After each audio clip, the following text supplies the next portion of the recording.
शिर्डी जगभरातील भाविकांना श्रद्धा आणि सबुरीचा मंत्र देणाऱ्या साईबाबांची शिर्डी. अहमदनगर जिल्ह्यातल्या 2 लोकसभा मतदारसंघांपैकी एक. पूर्वीचा कोपरगाव मतदारसंघ. मात्र 2009 सालच्या पुनर्रचनेनंतर शिर्डी हा अनुसूचित जातीसाठी राखीव असलेला नवा मतदारसंघ अस्तित्वात आला. तरीही इथल्या नागरिकांच्या अडचणी काही सुटल्या नाहीत.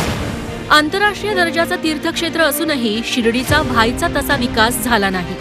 शेतकऱ्यांच्या सिंचनाचा प्रश्न वर्षानुवर्ष प्रलंबित आहे. निळवंडे धरणाचा कालवा सुरू झाल्यानं शेतकऱ्यांना काहीसा दिलासा मिळणार आहे. शेतकऱ्यांना अडचणीचं ठरलेलं निर्यात धोरण अजून बदललेलं नाही. बाळासाहेब विखे पाटलांच्या काळात कोपरगाव शिर्डी भागात काँग्रेसचं वर्चस्व होतं.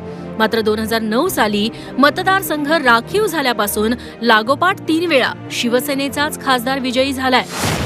2009 मध्ये शिवसेनेच्या भाऊसाहेब वागचौरेंनी रिपब्लिकन पक्षाचे नेते आणि विद्यमान केंद्रीय मंत्री रामदास आठवले यांचा 1.25 लाख मतांनी पराभव केला.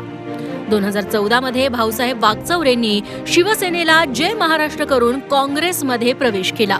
त्यामुळे ऐनवेळी माजी आमदार सदाशिव लोखंडेंना शिवसेनेनं उमेदवारी दिली. त्यावेळी मोदी लाटेत लोखंडेंनी काँग्रेसच्या वागचौरेंचा सुमारे 2 लाख मतांनी पराभव केला. 2019 मध्ये लोखंडेंनी काँग्रेस उमेदवार बाळासाहेब कांबळेंना 1.25 लाख मतांनी हरवलं. विधानसभेचा विचार केला तर राष्ट्रवादी काँग्रेसचे 2, काँग्रेसचे 2 आणि भाजप शिवसेनेचा प्रत्येकी 1 आमदार विजयी झाला.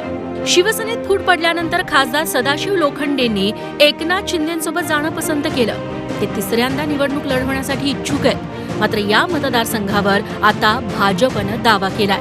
राधाकृष्ण विखे पाटलांनी भाजप उमेदवारीसाठी शक्ती पणाला लावली आहे. शिवसेनेचा मी उमेदवार आहे. दोन्ही वेळेस निवडून आलो.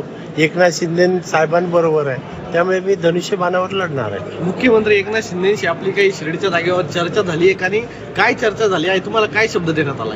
त्या ठिकाणी तुम्ही काम करा, उमेदवारीची चिंता करू नका. त्यामुळे काय आम्हाला काय तशी अडचण येणार. भारतीय जनता पक्षाला जागा मिळावी म्हणून माझाही, आमच्या कार्यकर्ते मागणीला माझाही पाठिंबा होता. पण शेवटी महायुतीमध्ये निर्णय होतो. जो निर्णय या ठिकाणी जो उमेदवार मिळेल त्याचं काम करायचं, ते निवडून आणायचं. शिवसेना की भाजप असा तिढा महायुतीत निर्माण झाला असताना रिपब्लिकन पक्षाच्या रामदास आठवलेंनीही त्यात उडी घेतलीय. लोखंडेंना राज्यसभेवर पाठवावं आणि शिर्डीची उमेदवारी आपल्याला द्यावी असा प्रस्ताव आठवलेंनी महायुती पुढे ठेवलाय. देशभरातल्या लोकांची इच्छा आहे की मी उभा राहिलं पाहिजे, लोकसभेमध्ये आलं पाहिजे.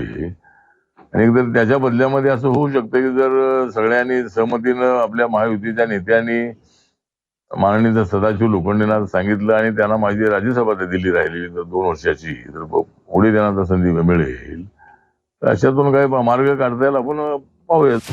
दुसरीकडे महाविकास आघाडीतही शिर्डीच्या जागेवरून रस्सीखेच सुरू आहे. माजी खासदार भाऊसाहेब वागचौरे पुन्हा स्वगृही म्हणजे शिवसेनेत परतले. शिर्डीतून उमेदवारीसाठी त्यांनी मातोश्रीपर्यंत फिल्डिंग लावली आहे. मात्र त्यांच्यावर बौद्ध समाज नाराज असल्याचं समजतंय. काँग्रेसकडून राज्य महिला आयोगाच्या सदस्या उत्कर्ष रूपवते या देखील उमेदवारीसाठी इच्छुक आहेत. जनतेचा आणि मतदारांचा प्रचंड असा प्रतिसाद आहे. तो आपण अनेक वेळा पाहिलेला असेल. आताही देखील मी जनतेमध्येच आहे, मतदारांच्या समोर आहे. आणि जन्मापासून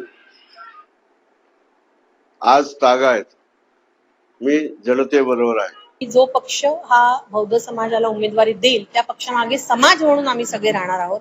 मग उमेदवारी मला मिळते की आणखी कोणाला मिळते हा विषय दुय्यम आहे, पण समाज म्हणून ही मागणी निश्चित आहे. दक्षिण नगरमधून भाजपनं उमेदवार जाहीर केला. मात्र शिर्डीत उमेदवारीसाठी चढाओढ असल्यानं अद्याप उमेदवाराच्या नावाची घोषणा झालेली नाही. मतदारसंघ एक आणि उमेदवार अनेक अशी शिर्डीत अवस्था आहे. त्यात आता मनसेची भर पडली आहे. राज ठाकरेंनी दिल्लीत अमित शहाची भेट घेतल्यानंतर बाळा नांदगावकरांच्या नावाची चर्चा सुरू झाली आहे आणि त्यामुळे राजकीय गुंता आणखीनच वाढलाय. कुणाल जमदाडे, झी 24 तास, शिर्डी, अहमदनगर.